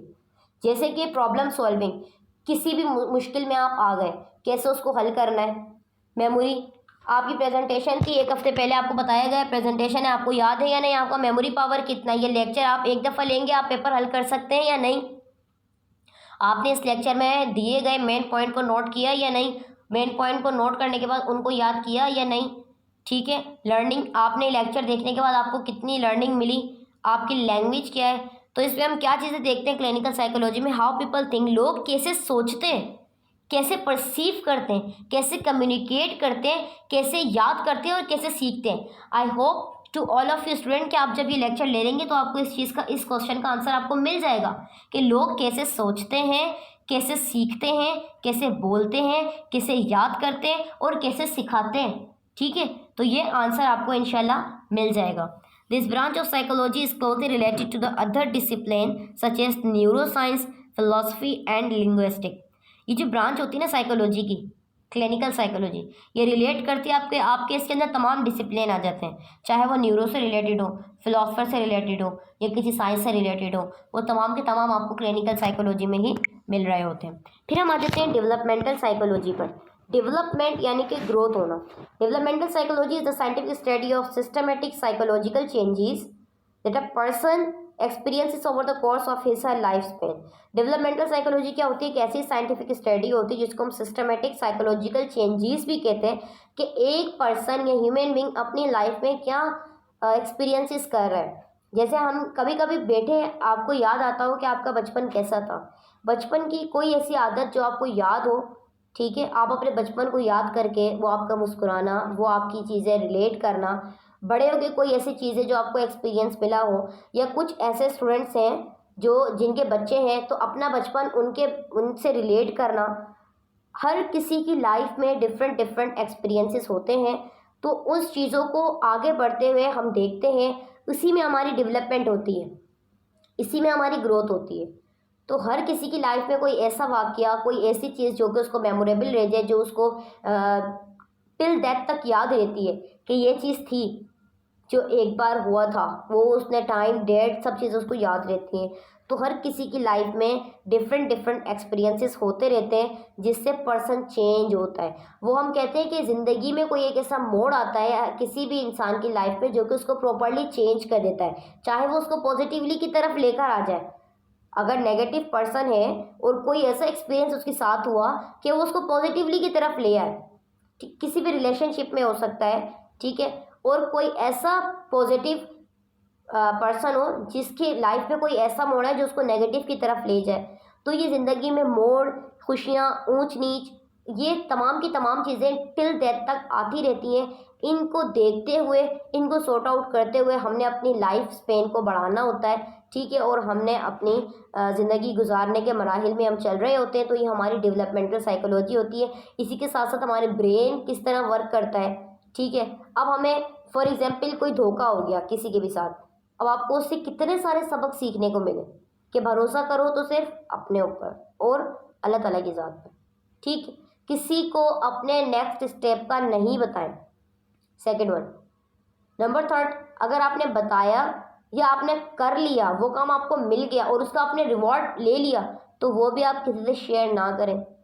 तो ये वो चीज़ें होती हैं जब हम किसी को बता देते हैं और फिर वो काम हमसे नहीं होता, तो वो तमाम की तमाम चीज़ें को आंसर फिर हमें करना होता है। और ये तमाम की तमाम क्या होती हैं, डेवलपमेंटल साइकोलॉजी होती है। तो इसी के साथ साथ हम क्या होते हैं, हमारी जो है वो ग्रोथ हो रही होती है। Developmental psychology is often referred to as human development. It used to just focus on infants and young children, but also include teenagers and adult today's pain. Developmental psychology अक्सर हम देखते हैं कि अगर ह्यूमन डेवलपमेंट की बात की जाए तो ये सिर्फ बच्चों में देखी जाती है, या जो यंग चिल्ड्रन होते हैं उन पर हमारा फोकस होता है कि उनकी लाइफ कैसी चल रही है, उन पे क्या जो है वो तमाम की तमाम चीज़ें आ रही हैं, प्रॉब्लम्स क्या होती हैं। तो ये सिर्फ उनका देखने का काम नहीं है, ठीक है। ये हमने सिर्फ बच्चों को या यंग अडल्ट्स को नहीं देखना है, हमने टीनेजर्स को भी देखना है। आज की लाइफ स्पेन के मुताबिक टीनेजर्स को देखना लाजमी है। यहाँ पे लिखा हुआ है अडल्ट टुडे लाइफ स्पेन। आज की ज़िंदगी के मुताबिक सबसे ज़्यादा हमारा फोकस टीनेजर्स पे होना चाहिए। टीनेजर्स में बहुत सारी ऐसी मिस्टेक्स होती हैं जो कि अक्सर टीनेजर्स कर जाते हैं, क्योंकि इसके अंदर आप अपनी फैमिली से थोड़ा थोड़ा दूर रहने लगते हैं, क्योंकि आपकी बॉन्डिंग्स बाहर वालों से, आपकी जो है फ्रेंड्स से होने लगती है। आपके school friends, college friend different होते हैं। आप जिस एरिया में, एनवायरनमेंट में, सोसाइटी में रहते हैं, वहाँ के फ्रेंड्स आपके डिफरेंट होते हैं। आप अब टीनेजर में क्या होता है कि आपकी फैमिली का माहौल और आपके फ्रेंड्स का माहौल जो होता है वो थोड़ा डिफरेंट होता है। इसमें टीनेजर्स क्या करते हैं, अपनी फैमिली को देखते हैं कि नहीं, मेरी फैमिली में ये चीज़ नहीं हो रही तो मेरी फैमिली गलत है, मेरे फ्रेंड्स ये चीज़ कर रहे हैं तो वो ठीक है। तो वो ज़्यादा टाइम फ्रेंड्स के साथ स्पेंड करना, उनके साथ आउटिंग्स पर जाना, घूमना फिरना, चीज़ें खाना, शेयरिंग करना, बातें बताना, या ये चीज़ें तमाम की तमाम होती हैं। तो ये टीनेजर्स पे ज़्यादा इफेक्ट कर रही होती हैं। तो हमने सिर्फ बच्चों को या यंग अडल्ट्स को नहीं, बल्कि टीनेजर्स की लाइफ स्पेन को भी हमने देखना होता है। डेवलपमेंटल साइकोलॉजी के अंदर क्या क्या इंक्लूड होता है, साइकोलॉजिकल फैक्टर होते हैं जो कि स्टडी करते हैं आपके लाइफ स्पेन में कि पर्सन के लाइफ में क्या हुआ था। जैसे मोटर स्किल्स, आपकी मोटर स्किल्स कैसी हैं, आपका वर्किंग कैसा है, ठीक है, आप कैसे काम करते हैं, प्रॉब्लम सॉल्विंग, प्रॉब्लम को किस तरह, अगर कोई मुश्किल आ जाती है, टीनेजर्स की मैं बता रही हूँ, अगर कोई मुश्किल आ जाती है कैसे आप उसको सॉल्व करते हैं, ठीक है। आप दोस्तों का सहारा लेते हैं, आप पेरेंट्स का सहारा लेते हैं, खुद से करते हैं इटसेल्फ कि नहीं मुझ पर आई है तो मैं ही करूँगा, या आप अपने अल्लाह ताला से बात करते हैं, आप नमाज़ पढ़ते हैं, अपनी इबादत करते हैं। कोई ऐसी चीज़ होती है, हर किसी के डिफरेंट डिफरेंट होता है कि आपके अगर आपके ऊपर कोई परेशानी मुश्किल आई है तो आप कैसे उसको सॉर्ट आउट करते हैं। लिटरली अगर मैं अपनी बात करूँ तो सबसे पहले पेरेंट्स से शेयर करना, 7 रकात नफिल अदा करना, और आपकी वो प्रॉब्लम सॉल्व हो जाती है, ठीक है। तो ये जो है काफ़ी सारी ऐसी चीज़ें होती हैं जिससे हम रिलेट कर रहे होते हैं। फिर आ जाती है मॉरल अंडरस्टैंडिंग, हम किस तरीके से चीज़ों को समझते हैं। कुछ टीनेजर्स ऐसे होते हैं कि 12, 13, 14 की एज में होते हैं, उनकी एज इतनी नहीं होती लेकिन वो चीज़ों को इतना अच्छा समझ रहे होते हैं हर चीज़ को, कि वो दूसरों को बता रहे होते, गाइड कर रहे होते कि जी मेरी उम्र इतनी नहीं, लेकिन मुझे एक्सपीरियंस, उनको लगता है, उनके बताने का तरीका ऐसा होता है कि पता नहीं कितने सालों का उनके पास एक्सपीरियंस है कि वो हमें गाइड कर रहे होते हैं। और कुछ लोग जो है वो टीनेज क्रॉस भी कर जाते हैं, लेकिन उनको इस चीज़ का बिल्कुल आइडिया नहीं होता कि दुनिया में चल क्या रहा है, क्या हो रहा है, क्या नहीं हो रहा। Acquiring language, emotions, personality, self concept, identify information. Language acquire, आपकी अब जैसे बहुत सारे होते हैं, जैसे सिंधी पीपल जो होते हैं, सिंधी आती है उनको, उर्दू भी आती है, भाई पश्तो भी आती है किसी किसी को, काफ़ी सारी लैंग्वेज। कौन सी लैंग्वेज में लेके कैसे खुद को मोरलाइज करवाना, कैसे खुद को आइडेंटिफाई करवाना, ये भी एक फ़न होता है। इमोशंस, आपके इमोशन, खुद के इमोशंस पे कंट्रोल रखना, साइकोलॉजी आपको ये बताती है। अगर आपने हर चीज़ में, छोटी से छोटी चीज़ में आप इमोशंस हो जाते हैं, ठीक है, इमोशनली हो जाना, तो वो आपका काम ख़राब हो जाता है उस चीज़ से। आपने हमेशा स्ट्रांग रहना होता है। आते ही कुछ ऐसे मकासद ज़िंदगी में होते हैं कि जिसमें हम स्ट्रांग नहीं रह सकते। हर वक्त, हर लम्हा, हर इंसान एक जैसा नहीं रहता। डिफरेंट डिफरेंट चीज़ें होती हैं, ऊंच नीच, उतार चढ़ाव आते रहते हैं, ठीक है। पर आपकी क्या थी पर्सनैलिटी, इससे आपकी पर्सनैलिटी पे भी इफेक्ट पड़ता है। सेल्फ कंसेप्ट आपकी क्या होता है? सेल्फ कंसेप्ट देखें आप, खुद का ज़मीर क्या कहता है। अगर आप कोई गलत काम करने जा रहे हैं तो आपका ज़मीर गवारा करेगा कि आप गलत काम करें? नहीं करेगा। कुछ लोग होते हैं जिनमें ज़मीर होता है लेकिन मानते नहीं हैं, वो करते हैं वही है बस जो उनके दिमाग ने कह दिया। ठीक है, आप दिमाग की बात सुन रहे हैं, आप दिल दिमाग दोनों की बात सुन के काम करें। आइडेंटिटी इंफॉर्मेशन क्या होती है? खुद की पहचान बनाना, ठीक है। खुद की पहचान कैसे बनाना है, कहाँ बनाना है, खुद का एक नाम बनाना। कुछ लोग होते हैं कि बहुत छोटी सी एज में अपना नाम बना लेते हैं, चाहे वो लर्निंग करें, चाहे वो टीचिंग करें, चाहे वो कोई स्पोर्ट्स में अपना नाम बनाएं, किसी भी चीज़ में। अगर आप छोटे छोटे प्रोफेसर को देखें तो हमारे पास काफ़ी सारे ऐसे मोटिवेटर्स मौजूद हैं जिनकी एज बहुत ज़्यादा कम है, जो 8, 9, 10th क्लास में है और दूसरों को मोटिवेट करते हैं। कैसे मोटिवेट करते हैं? कि उनके पास अल्लाह ताला ने नेचुरली उनके अंदर ये कैपेबिलिटी दी है कि उनके पास इतने एक्सपीरियंसेस की, उनके पास जो एग्जाम्पल होती हैं कि आप इतने बड़े से बड़े आप जो है इंसान बन जाए, आपके पास सारी चीज़ें हो, दिमाग ना हो तो किस काम का, ठीक है। और आप कितने ही छोटे हैं, आपके पास दिमाग है तो आप सारे काम कर सकते हैं। क्लियर? तो आइडेंटिटी इंफॉर्मेशन, ज़िंदगी में एक मकसद आपका लाजमी होना चाहिए कि मरने से पहले आपने एक ऐसा नाम बनाना है कि आपके जाने के बाद लोग आपको याद रखें, अच्छे अल्फाजों में याद रखें, ठीक है। चाहे वो कोई टीचर हो, चाहे वो कोई स्टूडेंट हो, आप अपने टीचर की रेस्पेक्ट करें। आपके जाने के बाद आप स्कूल छोड़ देंगे, कॉलेज छोड़ देंगे, यूनी छोड़ देंगे, हॉस्पिटल से ड्यूटी छोड़ देंगे, वो स्टाफ, वो टीचर, वो आपका दोस्त, वो आपको अच्छे अल्फाजों में याद रखेगा कि नहीं फला बंदा ऐसा था। कोई आपकी एक अच्छी आदत जो उनको याद रहेगी।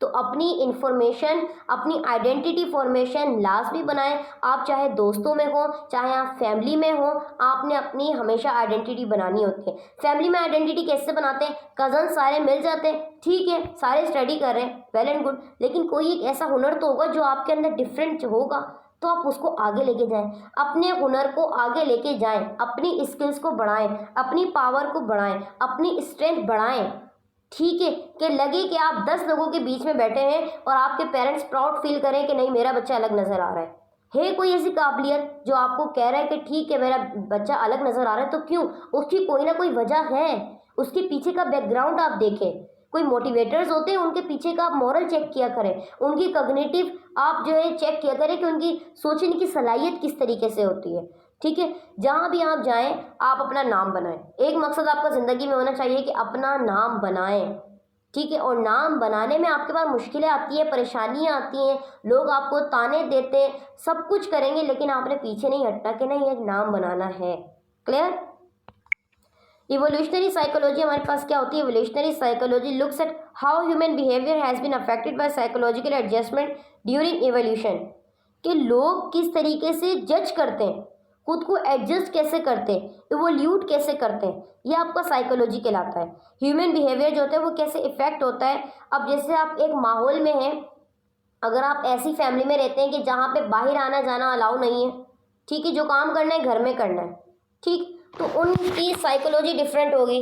और एक और फैमिली है कि उनके यहाँ पे जो है वो ओपन माइंडेड लोग रहते हैं सब, कि ठीक है जी आप करें, आप स्टडी करें, आप दोस्तों के साथ आउटिंग करें, उनकी साइकोलॉजी डिफरेंट होगी, ठीक है। तो साइकोलॉजी बहुत ज़्यादा डिफरेंट होती है। फ़र्क सारा ये होता है कि आपका बिहेवियर, आप खुद कैसे खुद को एडजस्ट करते हैं, वो आपका इवोल्यूशनरी साइकोलॉजी कहलाता है।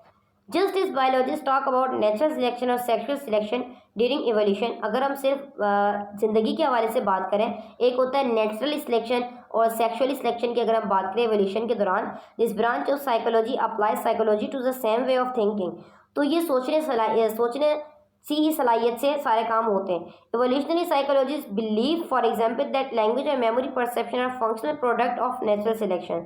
अब नेचुरल सिलेक्शन क्या होता है? कुदरती जो हमारे लिए सिलेक्ट किया हो, इसको आप एज अ अरेंज मैरिज भी ले सकते हैं, ठीक है। और सेक्सुअल सिलेक्शन की बात करें तो उसको आप लव मैरिज भी ले सकते हैं। तो सोचने की सलाहियत अगर आपके पास होगी तो आप अपने पार्टनर का इंतखाब इजीली कर सकते हैं। कैसे कर सकते हैं? ठीक है, कब कर सकते हैं? मेन पॉइंट ये होता है कि कब करना है। ठीक है, तो वो आपने कब करना है, कैसे करना है, क्यों करना है, क्या वजह है, ये तमाम की तमाम चीज़ें आप इवोल्यूशनरी साइकोलॉजी में करते हैं। सिंपल सी बात है, जज करना।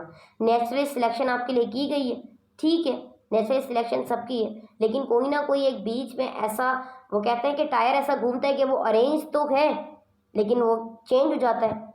ठीक है, तो ये काफ़ी सारी ऐसी चीज़ें होती हैं। तो ये तमाम की तमाम चीज़ें आपकी इवोल्यूशनरी साइकोलॉजी में आती है। सिंपल सी बात आप याद रखें कि इवोल्यूशनरी साइकोलॉजी में हम खुद को माहौल के मुताबिक सोशली, कल्चरली, मेंटली, फिजिकली कैसे खुद को एडजस्ट करते हैं। ठीक है, हमारी मेमोरी परसेप्शन क्या होती है, फंक्शनल प्रोडक्ट क्या होती है हमारी, तो हम उसके हिसाब से अपना काम कर रहे होते हैं। फोरेंसिक साइकोलॉजी, फोरेंसिक किसको कहते हैं? जो लेबॉर्ट्री होती है, ठीक है, जहाँ पर क्रिमिनल रिकॉर्ड्स वगैरह होते हैं, उसको फोरेंसिक लैब कहा जाता है। Forensic psychology involves applying psychology to criminal investigation and the law.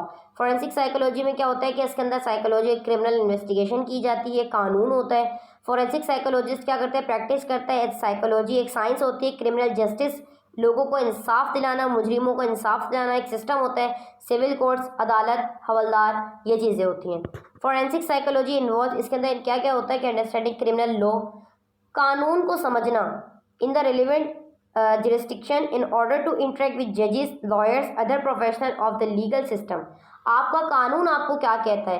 कानून की खिलाफ वर्जी करेंगे तो जाहिर है आपने हवलदार में जाना ही जाना है, आपने अदालत में पेश होना है लास्ट में।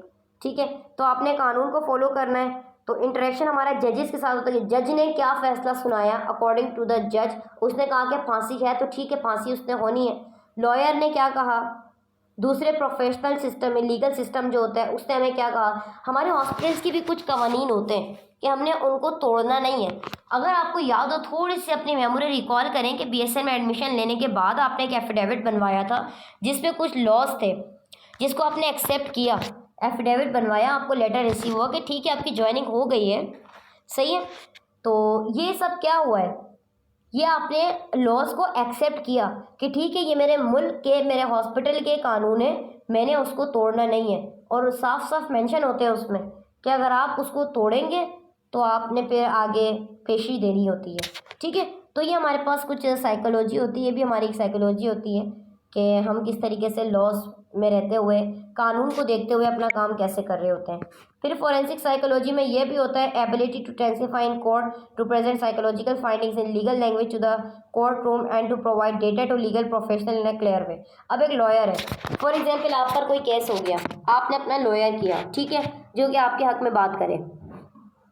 अब जब वो आपके हक में बात करेगा तो उसके लिए उसके पास तमाम के तमाम प्रूफ होने चाहिए। जब वो कोर्ट में आपके अगेंस्ट कोई चीज़ पेश करता है तो उसके पास तमाम प्रूफ होने चाहिए। वो इन्वेस्टिगेशन करेगा, प्रोफेशनली क्लियरली वे में किस तरीके से बात करेगा, आपके लिए किस तरीके से, वो कहते हैं कि हिमायत में खड़ा होना। ठीक है, आपके साथ कोई एक दूसरा बंदा जिसका डिफरेंट केस हो, डिफरेंट लॉयर हो, तो वो उसके हक में बोलेगा। क्यों? क्योंकि उसने उसकी इन्वेस्टिगेशन की है, उसको पता है, उसके पास प्रूफ है, उसने अपनी साइकोलॉजी का इस्तेमाल करते हुए फाइंडिंग्स की है कि उसका लीगल लैंग्वेज क्या कहता है, कोर्ट रूम में जाके उसने कैसे बात करनी है। तो ये तमाम की तमाम हमारे पास फोरेंसिक साइकोलॉजी में इन्वॉल्व होती हैं, वही चीज़ें होती हैं जो कि हमने फिर आगे करनी होती हैं। फिर हम आ जाते हैं हेल्थ साइकोलॉजी पर। तो हेल्थ साइकोलॉजी क्या होती है, इसको हम बिहेवियरल मेडिसिन या फिर मेडिकल साइकोलॉजी भी कह सकते हैं। ये जो ब्रांच होती है इसमें ऑब्जर्व किया जाता है कि हाउ बिहेवियर, आपका behaviour, biology and social context influence illness and health, आपका रवैया आपकी बायोलॉजी पर, आपकी सोसाइटी पर, आपके सेहत पर कैसे इफ़ेक्ट कर रहा है। सही है, मतलब आप जो बोल रहे हैं, आप जो कर रहे हैं, उसका आपकी सेहत पर कैसे इफेक्ट पड़ रहा है। आपने कोई ऐसा काम किया, किसी के बारे में ऐसे अल्फाज इस्तेमाल किए, उसका आपकी सेहत पर ज़रूर इफेक्ट पड़े। कुछ लोग होते हैं कि काफ़ी सारे लोगों के सामने कोई एक ऐसी बात कर देते हैं, फिर वो बात उनके दिमाग में क्लिक रहती है 24 से 48 घंटे तक। जी मैंने ये बोला तो मैंने क्यों बोला, उसकी वजह से वो डिस्टर्बेंस क्रिएट रहना। ठीक है, बोल दिया, बात खत्म, चाहे वो सही हो या गलत हो, लेकिन बोलने के बाद बात को वो ख़त्म नहीं करते, बल्कि इस चीज़ को देख रहे होते हैं कि ठीक है मैंने ये बात बोली तो मैंने क्यों बोली। वो पिछले 2 से 3 दिन तक 24 से 48 घंटे फिर 72 घंटे ये बात उनके माइंड में चलती रहती है, क्लिक होती रहती है, मैंने ये बात बोली। और कुछ लोग ऐसे होते हैं जो बड़ी से बड़ी लड़ाई हो जाती है, खामोश रहते हैं। थोड़ी देर के बाद जब मामला ठंडा होता है फिर कहते हैं कि नहीं, मुझे लड़ना चाहिए था, मुझे ये काम करना चाहिए था, मैंने बोला क्यों नहीं, उसने मुझे गाली दी तो मैंने रिटर्न गाली क्यों नहीं दी। तब आपकी काफ़ी सारी ऐसी चीज़ें होती हैं जिसकी वजह से आप नहीं कहते हैं, आप गुस्से पे कंट्रोल रखते हैं। वेल एंड गुड, बहुत अच्छी चीज़ है कि आप नहीं कहते, तो ये हमें नहीं करना चाहिए। ठीक है, जो काम हो गया हो गया, जो नहीं हुआ तो नहीं हुआ। ना होने में कोई ना कोई बेहतरी होती है, होने में भी बेहतरी होती है। ना होने में भी बेहतरी होती है कि ठीक है अगर नहीं हुआ तो डजेंट मैटर, आज नहीं तो कल। और अगर आपने नहीं बोला लड़ाई में, आपने अगर गुस्से में आप खामोश रहे, कुछ लोग गुस्से में बिल्कुल चुप रह जाते हैं और कुछ लोग गुस्से में इंतहा कर देते हैं कि सामने वाला कान बंद कर ले और वो लगातार लगातार बोलते रहते हैं। वो उनकी अलग साइकोलॉजी होती है कि नहीं, उन्होंने गुस्से में बोलना है। और वो लोग जब तक गुस्से में नहीं बोलते, सब कुछ जो भी उन्होंने बोले, चाहे वो गाली दें, चाहे वो दूसरे को सुनाए, चाहे वो अपना एक बंदे का गुस्सा 10 बंदों पे निकालें, उनकी साइकोलॉजी, उनको दिमाग को सुकून नहीं मिलता। तब तक उनके अंदर ये प्रॉब्लम रहती है कि नहीं जी, मैंने गुस्सा आया तो आया कैसे और उसने दिलाया तो दिलाया कैसे। अब उनको लगता है कि मैं जो करूँगा बस वही सही होगा, तो उनकी डिफरेंट साइकोलॉजी होती है। While a doctor treat the illness, जब डॉक्टर जो है वो इलनेस को ट्रीट करता है, the health psychologist will focus more on the person who has the illness by finding out about their socio economic status and background behavior that may have an impact on the disease such as medication complaints plus the biological reasons for the illness। Doctor जब भी treat करता है illness को, तो जो health physiologist होता है वो उसका फोकस क्या होगा कि पर्सन जो कि बीमार है उसका सोशो इकोनॉमिक स्टेटस क्या है। अब कोई एक खातून है, वो आपके पास आई, बहुत ज़्यादा परेशान है, मेंटली डिस्टर्ब है, एज अ फीमेल नर्स आप उनसे क्या पूछेंगे? आप उनसे पूछ सकते हैं कि जी आपके घर में रवैया कैसा है, आपके हस्बैंड कैसे है, ठीक है। और ये बैकग्राउंड जो है वो आपको नज़र आ जाता है। साइकेट्रिक पेशेंट जो होते हैं वो इसी तरीके से साइकेट्रिक नहीं बनते, उनमें काफ़ी सारी दबाव प्रेशर दिया जाता है जिसकी वजह से वो साइकेट्रिक बन जाते हैं। तो कुछ ऐसी मेडिकेशन या तो वो ले रहे होते हैं, ठीक है, कुछ ऐसी डिजीज़ होती है उन पर, कोई ऐसा इम्पैक्ट उन पर पड़ता है, कोई बायोलॉजिकल रीजंस होते हैं, यानी कि कोई वायलेंस चल रहा है घर में, लड़ाई झगड़े मारपीट, ठीक है। तो ये चीज़ें होती हैं जो कि हेल्थ साइकोलॉजी पर इफेक्ट करती हैं। न्यूरो साइकोलॉजी, न्यूरो ब्रेन से रिलेटेड, studies the structure and function of the brain in relation to player behaviour psychology process. हम इसके अंदर क्या देखते हैं कि हमारा ब्रेन क्या कह रहा है, ब्रेन क्या काम कर रहा है, कैसे कर रहा है। आपको मैं एक बात बताऊं कि न्यूरो साइकोलॉजी आपके इस पर भी डिपेंड करती है कि अगर आपने अपने कमरे की लाइट ऑफ करी, ठीक है, लाइट ऑफ करने के बाद आप अपनी टेबल पे आ गए, जहां आप स्टडी करते हैं, आप उस टेबल पे आ गए, टेबल पे आने के बाद आप वहाँ पे अपनी टेबल की लाइट ऑन करते हैं, ओनली टेबल लाइट जो होती है हमारे पास, या लैंप ले लें, वो आप ऑन करते हैं और आप पढ़ाई करना शुरू करते हैं। तो आपसे पढ़ाई नहीं होगी, क्यों? क्योंकि आपके ब्रेन को सिग्नल मिलना है कि जी कमरे की लाइट बंद है, अंधेरा है, तो आपसे पढ़ाई नहीं होगी। आपका ब्रेन को लगेगा कि जी अब रात हो गई है, अब सोना है, ठीक है, अब क्या कर रहे हैं, सिर्फ सोना है, काम नहीं करना। फिर भी कुछ लोग होते हैं जो कि पूरी पूरी रात पढ़ते हैं, स्टडी करते हैं, लाइक मी, मेहनत कर रहे होते हैं, लेक्चर रिकॉर्ड करते हैं रात को 3-3 बजे। तो ऐसे ही नहीं होता, इसके पीछे भी काफ़ी सारा एक बैकग्राउंड होता है कि जी कमरे की लाइट ऑन रखना, ठीक है, अपने साथ पानी रखना, ठीक है, फ़ैन ऑन रखना। तो जो लेक्चर्स वगैरह मेरे जितने रिकॉर्डेड होते हैं वो ये फ़ैन ऑफ होता है, क्योंकि ज़ाहिर फिर वॉइस प्रॉब्लम होती है। काफ़ी सारे इसके अंदर डिफरेंसेस आते हैं जो कि मुझे फेस करने होते हैं, बट एनीवे।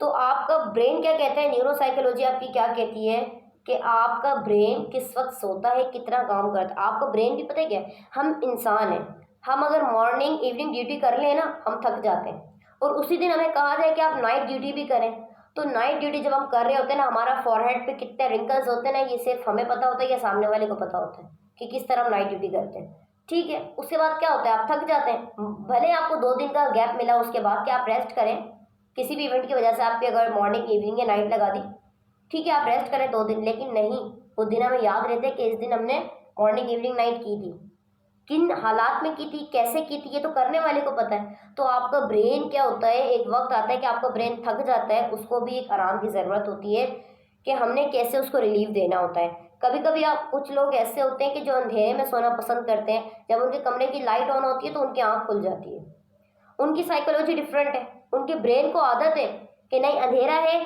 तो सोना है, उजाला है तो काम करना है या पढ़ना है। न्यूरोसाइकोलॉजी के अंदर ये भी इन्वॉल्व होते हैं कि lesion study in the brain as well as recording electrical activity from cells and groups of cells in higher pyramids including some human studies. Neuropsychology में हम ये भी देखते हैं कि इसका सिग्नल कैसे ट्रांसमिट हुआ, पेरिफेरल नर्व के थ्रू, सेंट्रल नर्वस सिस्टम के थ्रू, एसिटाइलकोलिन का रिलीज होना, नर्व ट्रांसमिट होना, नर्व इम्पल्सिस का आना, इलेक्ट्रिकल सिग्नल हमें मिल रहे हैं। कैसे मिल रहे हैं? ब्रेन में कोई एक्टिविटी तो हो रही है ना, कैसे सारे काम हो रहे हैं। तो न्यूरोसाइकोलॉजी में हम ये तमाम की तमाम चीज़ें देखते हैं। Occupational psychology, occupational psychology also known as industrial organization psychology, IO psychology भी इसको कहते हैं, जिसकी फुल फॉर्म है इंडस्ट्रियल ऑर्गेनाइजेशनल या ऑर्गेनाइजेशनल साइकोलॉजी, या फिर work and organization psychology, occupational psychology, personal psychology और talent assessment studies and the performance of people at work and in training, develop and understanding how organization function and how people and group behave at work. ये हमसे related है। ये हमसे related क्यों है? क्योंकि occupation है, हम प्रोफेशनल वे में काम कर रहे हैं। ठीक है, कुछ टाइम के बाद हम प्रोफेशनल नर्स बन जाएंगे। ठीक है, 17 ग्रेड का BSP आप ऑफिसर भी बन जाएंगे। ठीक है, आपको बाकायदगी तौर पे आफ्टर इंटर्नशिप और रिसीविंग योर डिग्री आपको सारी चीज़ें मिल जाएंगी। तो आपका ऑक्यूपेशन, अब इस ऑक्यूपेशन में जिसको हम इंडस्ट्रियल ऑर्गेनाइजेशनल साइकोलॉजी भी कहते हैं, काफ़ी सारे इसके नाम है। तो ये नाम आपको पता होना चाहिए कि तमाम एक ही चीज़ के नाम है। MCQs में आपको घुमा के भी दिया जा सकता है। इसमें टैलेंट असेसमेंट स्टडीज़ देखते हैं कि आपका टैलेंट कितना है, आपकी परफॉर्मेंस क्या है, जिस जगह आप काम कर रहे हैं, जिस जगह आप ट्रेनिंग कर रहे हैं, किस तरह आप ट्रेनिंग कर रहे हैं, कैसे आपको ट्रेन किया जा रहा है, आपका कितना आउटपुट मिल रहा है, आपको वहाँ से इनपुट मिल रहा है, टीचर आपको 110% आपको लेक्चर दे रहा है, आप वीडियो भी देख रहे हो, लेकिन अगर आपको समझ ही नहीं आ रहा, आपकी रेगुलर अटेंडेंस का क्या फ़ायदा, आपका यूट्यूब पे वीडियो डाउनलोड करने का क्या फ़ायदा, मोबाइल में रश लगाने के लिए, कॉलेज में आप रश लगाने के लिए जाते हैं, आपको जब चीज़ समझ ही नहीं आती तो फिर फ़ायदा। तो ऑक्यूपेशनल साइकोलॉजी में हम किस तरीके से अपने ट्रेनिंग को मेंटेन करते हैं कि हमने क्लिनिकल आवर्स पे कितना काम करना है, क्लिनिकल ड्यूटी हमने कैसे करनी है। ठीक है, अगर आपको एक स्किल सिखाई गई है, आपको NG पास करने का तरीका बताया गया है, अब NG पास करो, कैसे कर रही है, क्या उनके तौर तरीके होते हैं, प्री एंड पोस्ट प्रिपरेशंस होती है, तो वो आपने करनी है। कोई क्लाइंट आपके पास आया, उसके आप pre and post operative care कैसे करेंगे, एनेस्थीसिया कैसे देंगे, ड्यूरिंग ऑपरेशन क्या केयर करेंगे उसकी। ठीक है, तो ये आपका बिहेव होता है। लोग आपके साथ कैसा बिहेव करते हैं, इसके अंदर कुछ ग्रुप्स होते हैं, उनका फिर कैसा बिहेवियर होता है, तमाम की तमाम हमारे वर्क पर बहुत ज़्यादा इफेक्ट कर रहा होता है, जिसको हम कहते हैं ऑक्यूपेशनल साइकोलॉजी। ये हमारा ऑक्यूपेशन है। ऑक्यूपेशन का मतलब होता है पेशा। ठीक है, नर्स क्या है? हमारा पेशा है। हम जब प्रॉपर नर्स बन जाएंगे, प्रोफेशनल नर्स बन जाएंगे, 17 ग्रेड के BSP ऑफिसर बन जाएंगे, तो हमारा पेशा है, कंप्लीटली हमें मिल जाएगा with degree that you are a nurse, registered nurse. PNC की तरफ से आपको लाइसेंस मिलेगा। ठीक है, आप किसी और मुल्क में जाएंगे, ठीक है, अल्लाह पाक आप सबको कामयाब करे। मजीद अगर आप किसी भी मुल्क में जाते हैं, बाहर आप कहीं जाते हैं, तो आपके पास आपका अपना ऑक्यूपेशन है। ठीक है, आपके पास डिग्री है।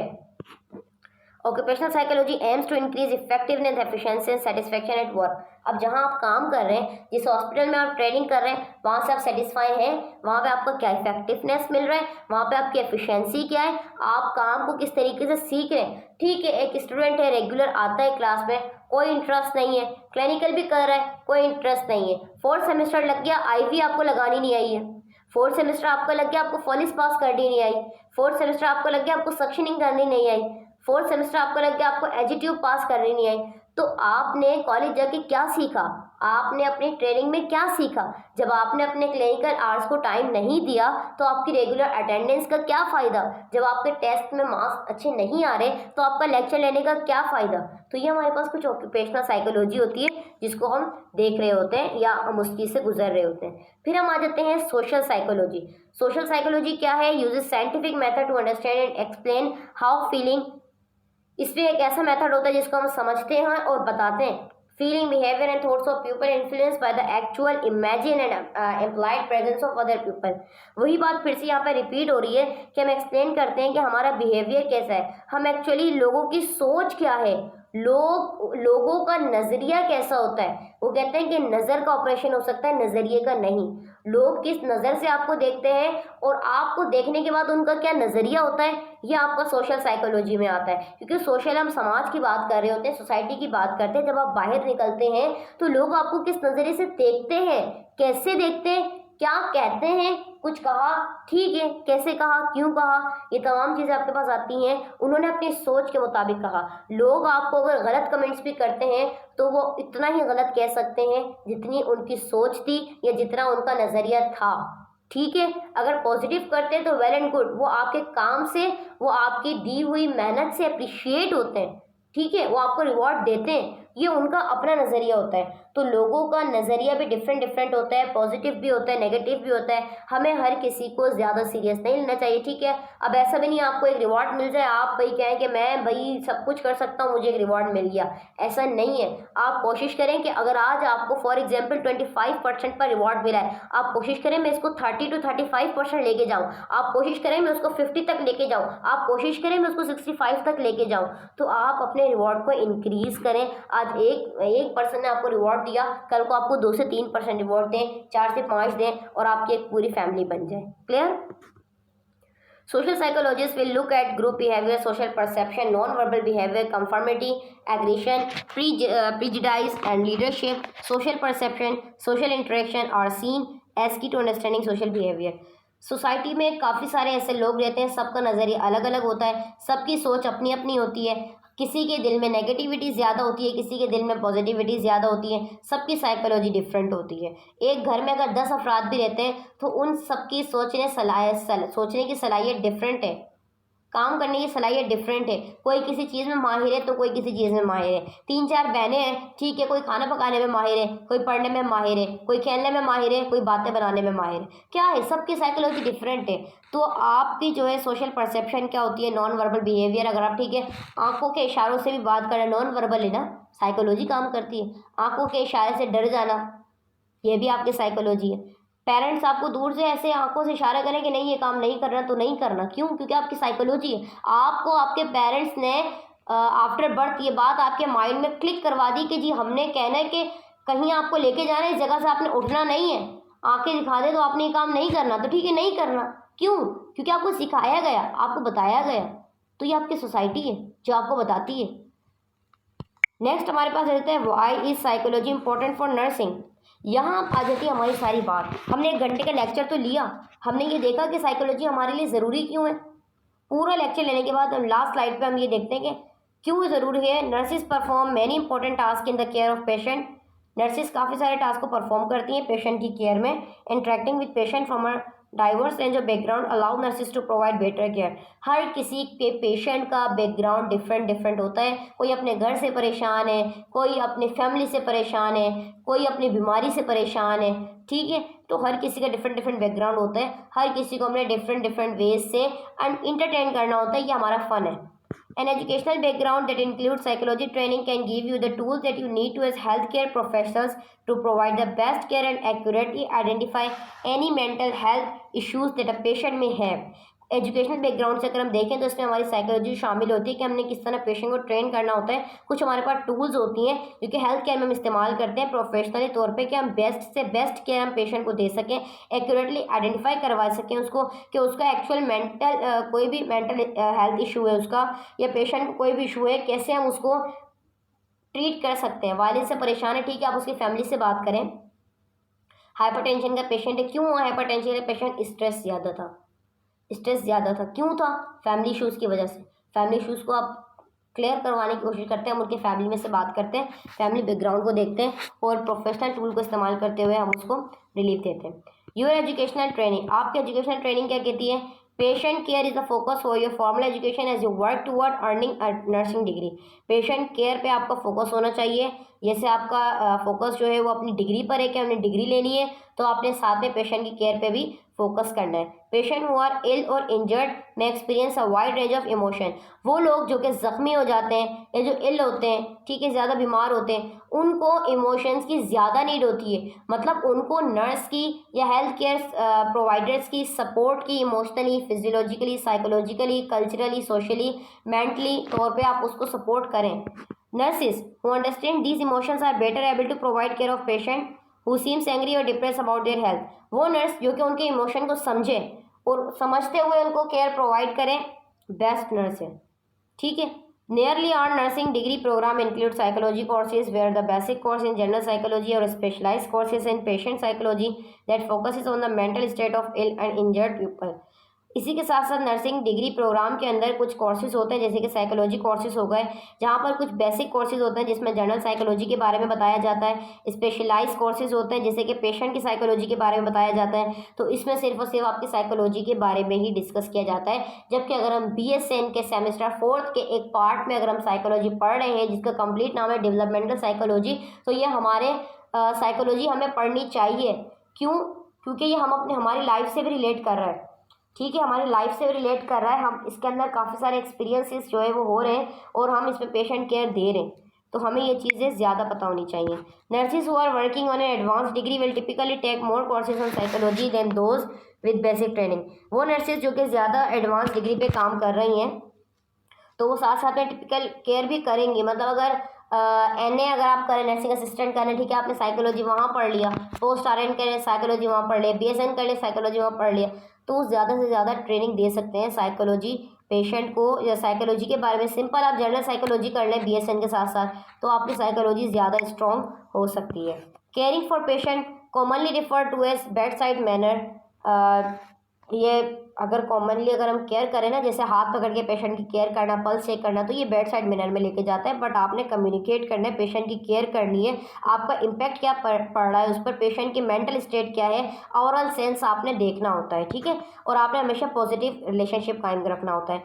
वो नर्सेज हु कैन प्रोवाइड जो कि कंपनसेट करती हैं पेशेंट को, केयर देती हैं, उसको चैलेंजिंग करती हैं पेशेंट को, जिनके अंदर एबिलिटी होती है कि वो पेशेंट को एम्फसाइज करें, तो उनका जो कंपेशन होता है वो डिस्कवर्ड हो सकता है कि वो साइकोलॉजी के बारे में स्टडी करें कि इलनेस कैसे है, डिजीज़ चेंजेस किस तरह, डिजीज़ की वजह से अगर पेशेंट का मेंटल स्टेटस चेंज हुआ है तो क्यों हुआ है, यानी कि पेशेंट पहले ऐसा नहीं था, 2 महीने पहले उसको हाइपरटेंशन हुआ, हाइपरटेंशन एक डिजीज़ है CVD की, ठीक है, डिजीज़ उसको हो गई, अब हाइपरटेंशन के बाद उसको तो मेंटल स्टेटस चेंज हो गया, तो उसको समझाना, उसको बताना, उसको गाइड करना, उसको सपोर्ट करना, ये सब काम कौन करता है? एक नर्स करती है। Psychology course are a simple solution to learning how to promote positive thinking in patient. Psychology जो कोर्सेज होते हैं वो सिंपल सॉल्यूशन हमें ये बताते हैं कि हमने पेशेंट की जो पॉजिटिव थिंकिंग होती है उसको किस तरह प्रमोट करना है, which can in turn decrease the amount of time spend in the hospital at the other facility. अगर वो ज़्यादा से ज़्यादा पॉजिटिव सोचेगा तो उसका कम से कम टाइम जो है वो हॉस्पिटल और हेल्थ केयर फैसिलिटी में होगा,